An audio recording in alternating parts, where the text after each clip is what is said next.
Olá, meus irmãos da Igreja do Jardim Fontales. Estamos aqui novamente por ocasião da escola dominical. Seguimos então no nosso estudo das parábolas de Lucas. Os irmãos já sabem, não estamos vendo todas as parábolas, mas vendo algumas para que possamos criar como que uma base para entender melhor as parábolas, saber melhor como estudar. Vamos então agora para ver 3 parábolas de uma vez só, porque elas têm o mesmo assunto entre si. Está lá em Lucas 15, o capítulo inteiro, dos versos 1 até o 32. Eu vou ler e os irmãos acompanhem. Lucas 15, do 1 ao 32, que diz assim: Aproximavam-se de Jesus todos os publicanos e pecadores para o ouvir, e murmuravam os fariseus e os escribas, dizendo: Este recebe pecadores e come com eles. Então lhes propôs Jesus esta parábola: Qual dentre vós é o homem que, possuindo 100 ovelhas, e perdendo uma delas, não deixa no deserto as 99 e vai em busca da que se perdeu até encontrá-la? Achando-a, põe-na sobre os ombros, cheio de júbilo, e indo para casa reúne os amigos e vizinhos, dizendo-lhes: Alegrai-vos comigo, porque já achei a minha ovelha perdida. Digo-vos que assim haverá maior júbilo no céu por um pecador que se arrepende do que por 99 justos que não necessitam de arrependimento. Ou qual é a mulher que, tendo 10 dracmas, se perder uma, não acende a candeia, varre a casa e a procura diligentemente até encontrá-la? E tendo-a achado, reúne as amigas e vizinhas, dizendo: Alegrai-vos comigo, porque achei a dracma que eu tinha perdido. Eu vos afirmo que, de igual modo, há júbilo diante dos anjos de Deus por um pecador que se arrepende. Continuou: Certo homem tinha 2 filhos. O mais moço deles disse ao pai: Pai, dá-me a parte dos bens que me cabe. E ele lhes repartiu os haveres. Passados não muitos dias, o filho mais moço, ajuntando tudo o que era seu, partiu para uma terra distante e lá dissipou todos os seus bens, vivendo dissolutamente. Depois de ter consumido tudo, sobreveio àquele país uma grande fome e ele começou a passar necessidade. Então ele foi e se agregou a um dos cidadãos daquela terra, e este o mandou para os seus campos a guardar porcos. Ali desejava ele fartar-se das alfarrobas que os porcos comiam, mas ninguém lhe dava nada. Então, caindo em si, disse: Quantos trabalhadores de meu pai têm pão com fartura, e eu aqui morro de fome? Levantar-me-ei e irei ter com meu pai, e lhe direi: Pai, pequei contra o céu e diante de ti. Já não sou digno de ser chamado teu filho. Trata-me como um dos teus trabalhadores. E levantando-se, foi para seu pai. Vinha ele ainda longe, quando o seu pai o avistou, e compadecido dele, correndo, o abraçou e beijou. E o filho lhe disse: Pai, pequei contra o céu e diante de ti. Já não sou digno de ser chamado teu filho. O pai, porém, disse aos teus servos: Trazei depressa a melhor roupa, vestiu e ponde-lhe um anel no dedo e sandálias nos pés. Trazei também e matai o novilho cevado. Comamos e regozijemo-nos. Porque este meu filho estava morto e reviveu, estava perdido e foi achado. E começaram a regozijar-se. Ora, o filho mais velho estivera no campo, e quando voltava ao aproximar-se da casa, ouviu a música e as danças. Chamou um dos criados e perguntou-lhe que era aquilo. E ele informou: Veio teu irmão e teu pai mandou matar o novilho cevado porque o recuperou com saúde. Ele se indignou e não queria entrar. Saindo, porém, o pai procurava conciliá-lo. Mas ele respondeu a seu pai: Há tantos anos que te sirvo sem jamais transgredir uma ordem tua, e nunca me deste um cabrito sequer para alegrar-me com os meus amigos. Vindo, porém, esse teu filho, que desperdiçou os teus bens com meretrizes, tu mandastes matar para ele um novilho cevado. Então lhe respondeu o pai: Meu filho, tu sempre estás comigo. Tudo o que é meu é teu.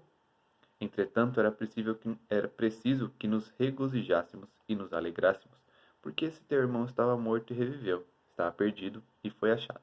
Vamos orar? Pai, nós pedimos que o Senhor tenha misericórdia de nós, que nos ilumine a mente e o coração, que o teu Espírito Santo haja sobre quem está trazendo a mensagem, sobre mim e sobre aqueles que a ouvirão, para que haja mudança em nossa vida diante da tua palavra. No nome de Jesus. Amém.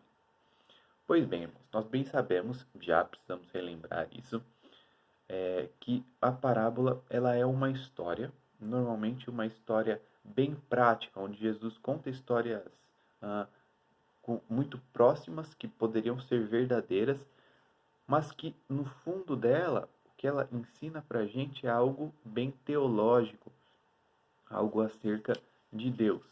Então, nós vemos essa característica nas parábolas.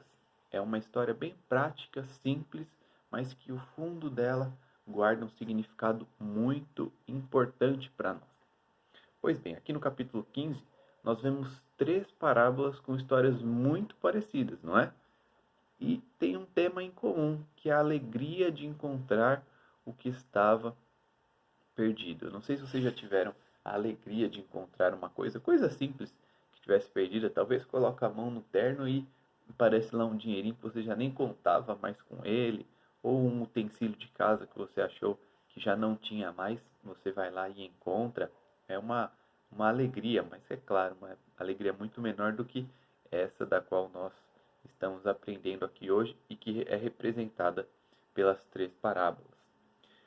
Outra coisa que a gente tem que dar atenção é que essas 3 parábolas também têm o mesmo contexto, que nos aponta o quê? O público original a quem Jesus falava, que está lá nos versos 1 e 2.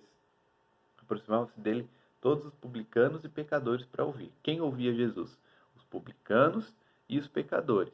Versículo 2: E murmuravam os fariseus e os escribas, dizendo: Este recebe pecadores e come com eles. Então, quem são esses publicanos e pecadores? Quando o Estado ali estava dominado sob Roma, alguns judeus, ou seja, alguns dos irmãos ali do próprio povo, eles passaram a trabalhar para Roma colhendo os impostos. E como é que esses publicanos tinham um salário? Simples. Eles cobravam impostos a mais para que então pudesse tirar disto que receberam para ficar para eles. E era muitíssimo comum que eles cobrassem impostos de fato muito alto para que pudessem então enriquecer deste seu trabalho e explorando os seus irmãos ali da sua localidade, da sua mesma nação.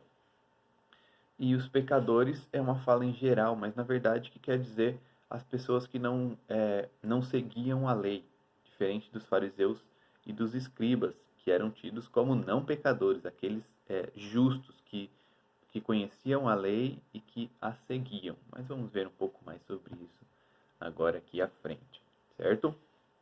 Então a gente vê que Jesus, ele tinha à sua volta todo tipo de gente e que essas pessoas se achegavam para ouvir a ele, mas os fariseus e os escribas se incomodavam desse fato, do fato de que Jesus tinha esse tipo de gente como companhia dele. Então, quando Jesus nota isso, nesse contexto de fariseus e escribas se incomodando de Jesus ter essas pessoas à sua volta e falando a elas, é que nós entramos nessas 3 parábolas, certo? Então, do versículo 3 ao 7, a gente vê a parábola da ovelha perdida. Vamos aqui elencar, apontar algumas partes mais importantes. Primeiro, no verso 3, a gente vê o contexto na qual Jesus propõe, então, esta parábola, né? O versículo 3 é exclusivo para dizer que Jesus estava ali propondo a parábola. Mas no verso 4, a gente vê Jesus apresentar uma pergunta. E uma pergunta que parece ter uma resposta bem óbvia, não é? A resposta óbvia diante dessa pergunta para o povo seria, obviamente, ninguém. É evidente que um bom pastor, ele iria atrás de sua ovelha. Isso está explícito, em especial lá no Antigo Testamento, né? Quando o Senhor, quando Deus, ele é apresentado como um pastor. A gente vê lá no clássico o Salmo 23, versículo 1, que diz assim: O Senhor é o meu pastor e nada me faltará. Ou seja, já que o Senhor é meu pastor, então nada me faltará. A gente vê também em Ezequiel 34, versos 15 e 16.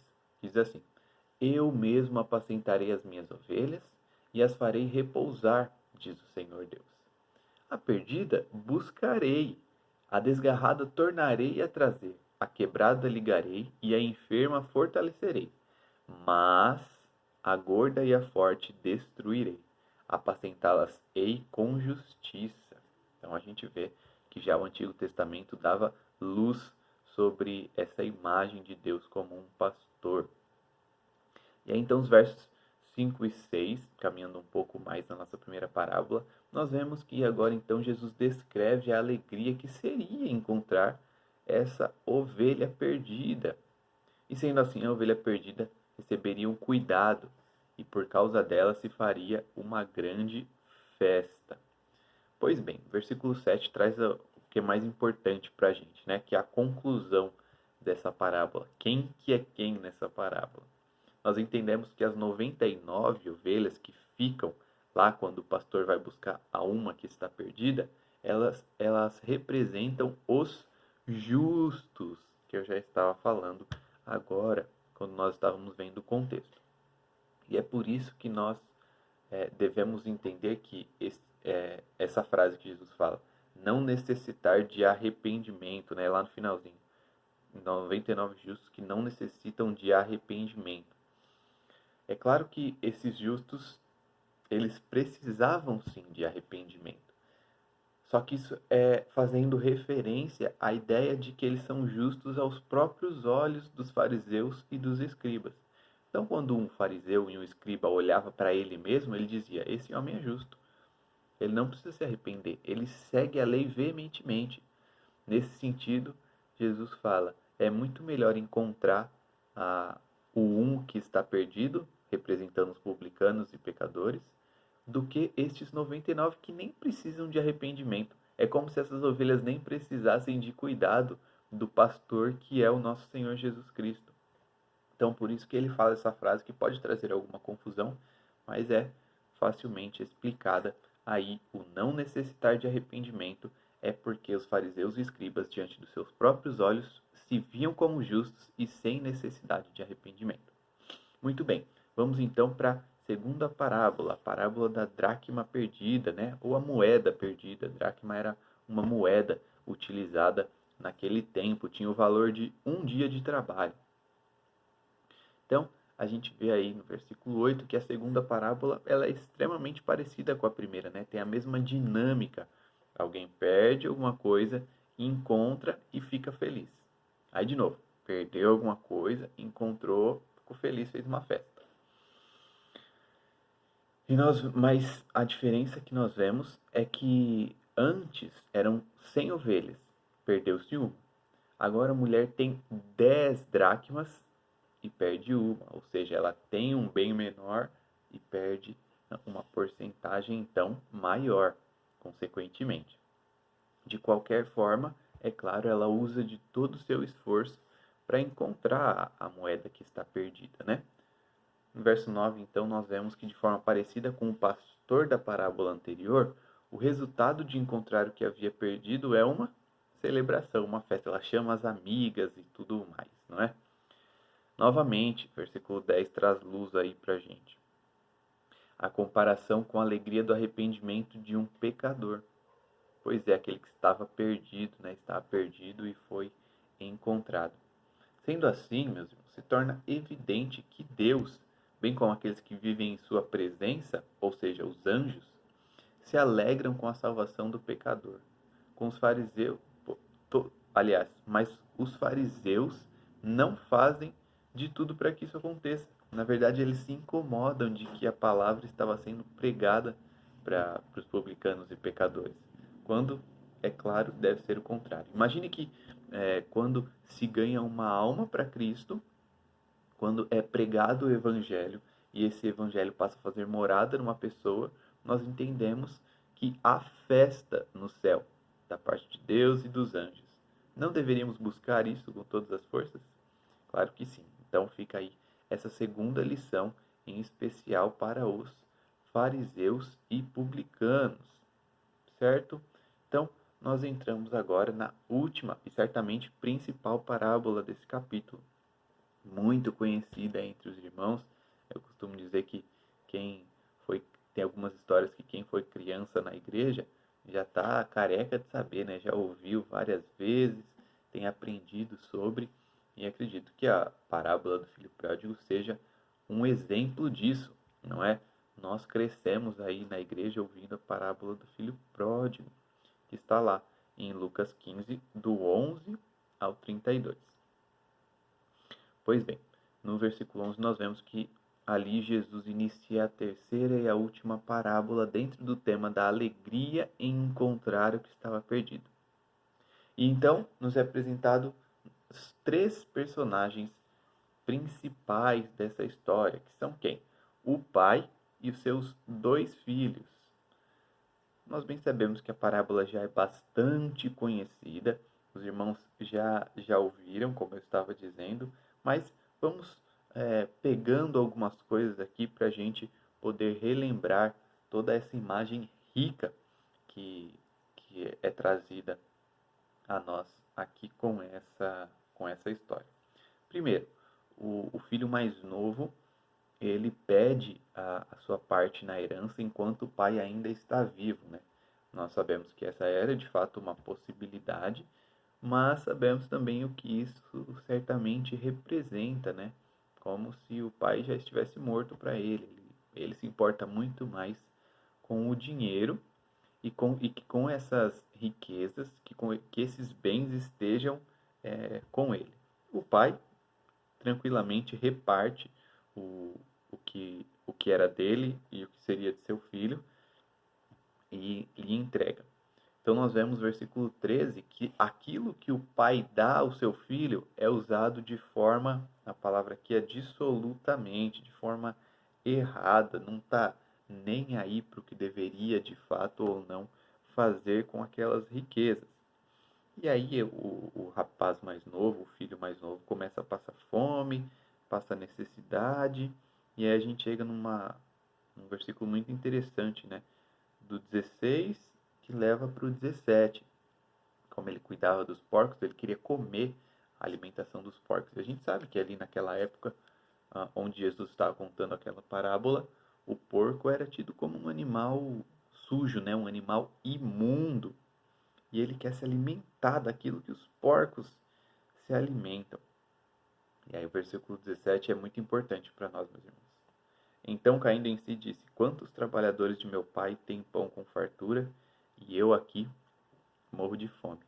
Veja, nós podemos fazer de fato uma comparação, entendendo, lembrando que isso é uma parábola, não é? Então ela aponta para algo muito mais profundo, diante de uma história bem prática, bem comum, que seria no dia a dia. Essa saudade que o filho mais novo sente, ela é comum nos nossos dias, meus irmãos.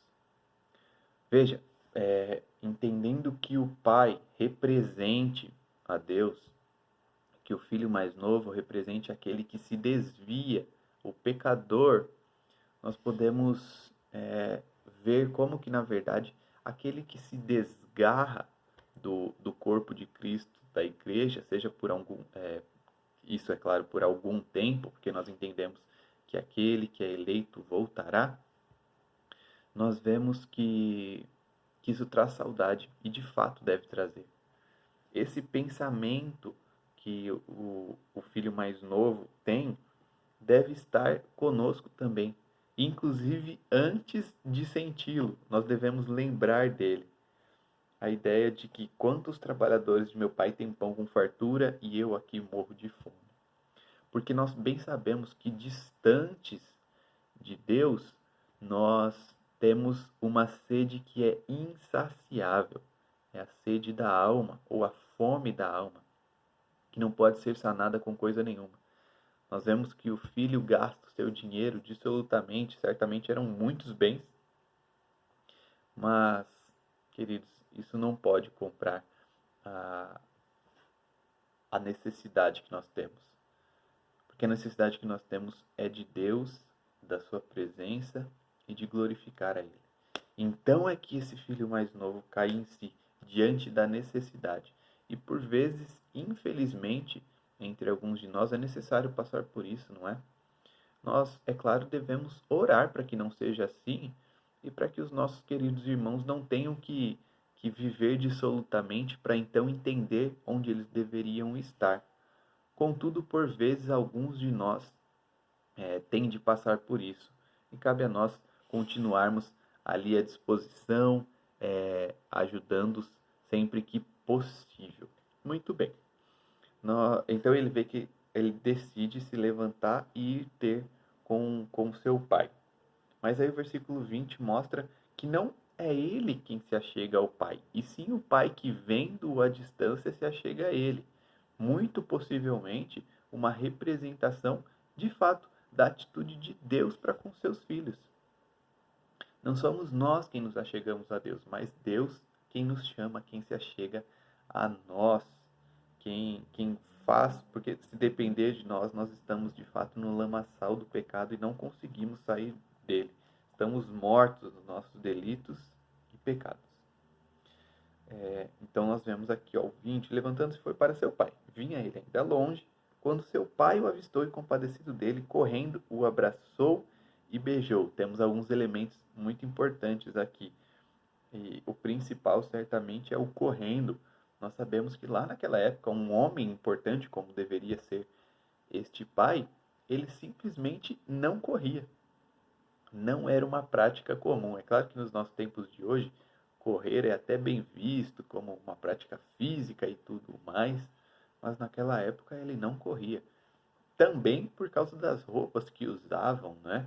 Não era nada confortável para dar uma corrida, deveria-se certamente levantar aquele tipo de vestido ou de saia, de vestido em geral que os homens usavam. E esse homem faz isso, tamanha é a sua alegria, ele não está se importando com o que ele está passando para as pessoas, com o que as pessoas pensam acerca dele sobre aquilo, mas que o seu filho voltou, ele está ali. Então ele abraça e beija, demonstrando a alegria e o amor por esse filho mais novo. O filho se arrepende, confessa o seu pecado e a gente vê que o filho volta humilde. Ele quer apenas voltar e servir ao seu pai. Mas o pai, ele pede para os servos trazerem a melhor roupa, vestir a ele, e aí colocar um anel no dedo e sandália nos pés. O anel no dedo pode ser uma representação de fato do poder que esse filho mais novo está sendo restituído para ele. E a sandália nos pés, nós sabemos que os escravos costumavam andar descalços. Pessoas muito pobres e escravas andavam descalças. Então, o pai cuida de seu filho e lhe dá sandálias para colocar nos pés. E então mata o novilho cevado, né? Aquele que já era preparado, coisa boa, já era preparado para ocasiões como essa, para grandes festas. E aí no versículo 24 nós temos palavras bastante preciosas também. Por que é que deveria haver uma alegria tão grande, uma festa, ó? Comamos e regozijemos, né? No 23 ainda. Por quê? 24. Porque este meu filho estava morto e reviveu. Estava perdido e foi achado. A alegria do pai tem razão de ser. Seu filho estava morto e reviveu. Estava perdido e foi achado. Voltando na imagem que este filho mais novo representa, nós devemos ter essa alegria também. Pode ser que por ocasião de algum pecado ou coisa do tipo, algum de nós se afaste do corpo da igreja, não é? Imagine só que esse irmão volte arrependido. Nós devemos olhar para ele e apontar-lhe o dedo, ou devemos olhar e ter a reação como do versículo 24? Ele estava morto e reviveu. Ele estava perdido e foi achado. A ação representada por Deus e pelos seus anjos é de grande alegria. Qual deve ser a nossa, então? Evidentemente, de mesma forma, não é? Mas nem todo mundo fica feliz nessa história. E é aí que entra nossa terceira personagem, né? O filho mais velho. Estava escondidinho até agora. Então ele aparece. E aí ele estava no campo e vê o que está acontecendo. Ele não gosta muito dessa história toda, né? Certamente algum ciúme ou inveja, inclusive. Mas daí nós vemos podemos fazer uma comparação aí no verso 31 e 32. A tristeza do irmão e a alegria do pai. Então ele respondeu ao pai: meu filho, tu sempre estás comigo. Tudo o que é meu é teu.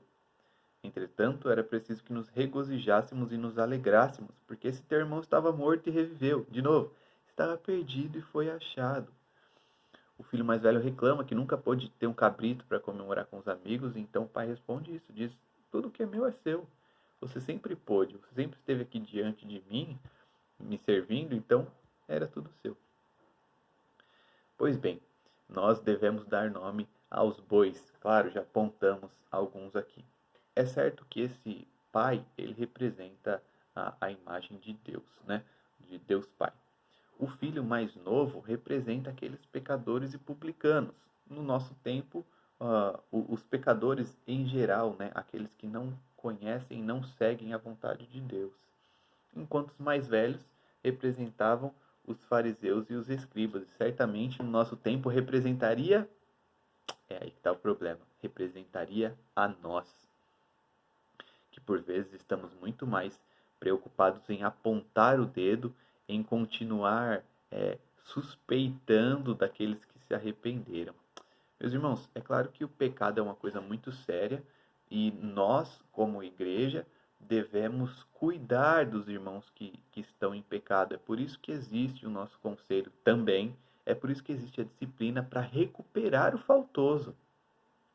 Então imagine que alguém tenha cometido uma falta, sofre a disciplina e volta dessa disciplina arrependido e tendo aprendido o que deveria. A nossa atitude certamente deve ser de abraçar de volta esse irmão, é claro, no contexto todo, mas em especial assim quando ela termina, né, quando ele de fato se arrepende. Porque faço minhas as palavras do Pai, porque estava morto e reviveu, estava perdido e foi achado. Mas talvez nós tenhamos quase que uma inclinação para pensar: poxa, mas eu estou sempre aqui na igreja, sempre buscando fazer as coisas certas. Aí vem esse rapaz aí e sempre fez coisa errada, ele conhecia a palavra, depois ele fez um monte de coisa errada e já quer chegar assim, se arrependeu e tá bom? Lembrem do ladrão na cruz, meus irmãos. Aquela, é claro, não é a forma ordinária de Deus trabalhar, é a forma extraordinária. Porque bem sabemos que o comum é que a pessoa, em alguma parte da sua vida, se converta e passe uma vida toda de santificação, não é mesmo? Mas nós não comandamos como é que Deus deve agir. Pode ser que no final da vida, no leito de morte, a pessoa se arrependa.